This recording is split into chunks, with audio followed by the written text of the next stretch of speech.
নোয়াখালী দ্বীপ উপজেলায় হাতিয়ার নলছিড়া ইউনিয়ন পরিষদ চেয়ারম্যান মনসুর উল্লাহ শিবলীকে আটক করেছে বাংলাদেশ নৌবাহিনী।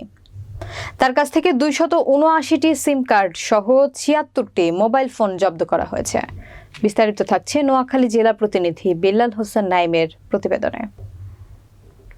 বুধবার রাতে এক সংবাদ বিজ্ঞপ্তিতে যে বিষয়টি জানিয়েছেন আন্তঃবাহিনী জনসংযোগ পরিদপ্তর।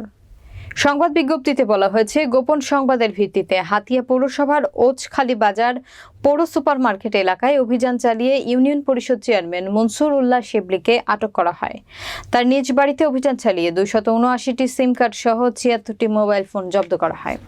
এসব ফোন ও সিম কার্ড ব্যবহার করে প্রতিবন্ধী, শিক্ষা, বিধবা ও বয়স্ক ভাতা সহ বিপুল অঙ্কের সরকারি অনুদানের টাকা বিকাশ, নগদ ও রকেট অ্যাকাউন্টের মাধ্যমে উত্তোলনের আলামত পাওয়া গেছে। পরবর্তীতে আটক চেয়ারম্যান জব্দ মোবাইল এবং সিম কার্ড সহ হাতিয়া থানায় হস্তান্তর করে নৌবাহিনী। হাতিয়া থানার ভারপ্রাপ্ত কর্মকর্তা জিসান আহমেদ বলেন, আটক ইউপি চেয়ারম্যানকে থানায় সোপর্দ করা হয়েছে। নৌবাহিনীর পক্ষ থেকে এখনো কোনো লিখিত এজাহার দেওয়া হয়নি। বৃহস্পতিবার লিখিত অভিযোগ পেলে তাকে গ্রেফতার দেখিয়ে আদালতে সোপর্দ করা হবে।